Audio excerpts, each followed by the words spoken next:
comment montrer que deux vecteurs munis de leurs coordonnées donc, sont collinéaires. Donc, du coup, sur l'exercice là, donc, je vous propose de traiter deux cas. Donc, ce cas-là, qui est donc l'exercice 10A, donc 4,3 et V, donc 8,6. Donc, ça, c'est le premier cas qu'on va étudier. Et le deuxième cas, donc c'est le deuxième, donc le petit b de l'exercice 10, donc U 4,3. Et donc V 3,5.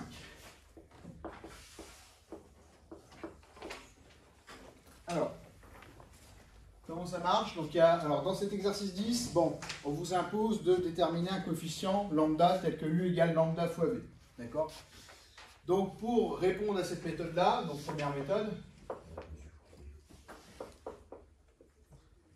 donc du coup, le mieux, c'est de regarder directement les coordonnées et de faire par exemple la coordonnée donc, du deuxième vecteur sur la coordonnée du premier vecteur. On fait une division pour voir si c'est proportionnel, c'est un exercice de proportionnalité. Donc du coup je vais faire 8 divisé par 4, donc 8 sur 8. Donc ça fait 2. Et là je vais faire 6 divisé par 3.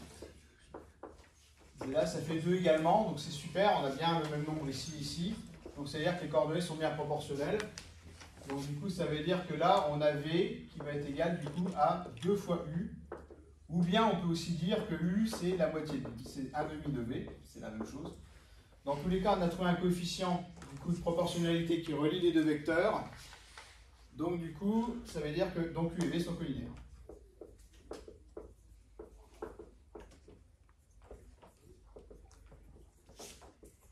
D'accord? Ensuite, deuxième méthode. Alors la deuxième méthode, c'est celle de l'exercice d'avant, l'exercice 9, d'accord? Donc on va essayer de calculer le déterminant et voir si ça fait 0 ou pas. Alors donc on va calculer le déterminant donc, de ces deux vecteurs, déterminant de UV. Alors du coup on va faire donc un genre de produit en croix, donc ça va faire ça fois ça, donc 4 fois 6, moins ça fois ça, donc moins 8 fois 3. Si c'est égal à 0, les vecteurs sont collinéaires. Si ce n'est pas égal à 0, ils ne le sont pas. Donc 4 fois 6, 24, moins 8 fois 3, 24, ça fait bien 0. D'accord? Donc, U et V sont collinéaires. Alors, attention, attention. Cette méthode-là, elle marche très bien. C'est vrai qu'elle est très utile. Mais il faut faire attention, cette méthode-là, la deuxième méthode, ne marche que pour des vecteurs de dimension 2. C'est-à-dire avec 2 coordonnées. Si vous avez des vecteurs en 3 dimensions avec 3 coordonnées, la méthode du déterminant ne fonctionne plus. D'accord? Donc il faudra impérativement passer par celle-là. Et regarder si les coordonnées sont proportionnelles. Ok? Alors, on va du coup traiter le deuxième, de la même manière. Donc première méthode. Alors, donc on va faire 3 sur 4. On va faire le coordonnée du deuxième sur le premier. Donc ça fait du coup, ça fait 3 quarts, hein, donc ça fait 0,75. Et le deuxième, donc on va faire 5 sur 3. Alors 5 sur 3, du coup, je ne peux même pas donner de valeur approchée parce que ça fait quelque chose qui ne se termine pas. Donc je vais laisser sous cette forme-là. Mais dans tous les cas, on voit bien que de toute façon, ça sera différent de 3 quarts. D'accord? Donc là, on voit ici que les coordonnées ne sont pas proportionnelles. Donc du coup, il n'existe pas de coefficient, donc il n'existe pas de coefficient lambda tel que donc U égale lambda V ou V égale lambda U, ce qui est exactement la même chose. Donc U et V ne sont pas collinéaires.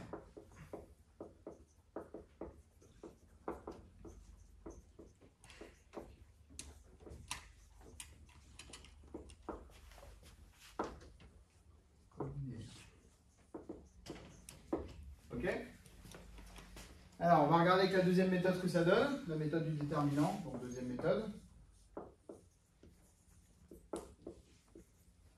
Donc la deuxième méthode, donc du coup, on va faire le déterminant de UV. Donc du coup, on va faire donc 4 fois 5.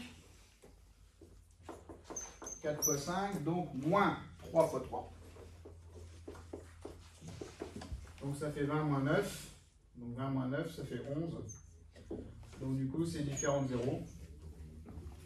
Donc malheureusement, les vecteurs ne sont pas collinaires. On le savait déjà. Ils ne sont pas collinaires.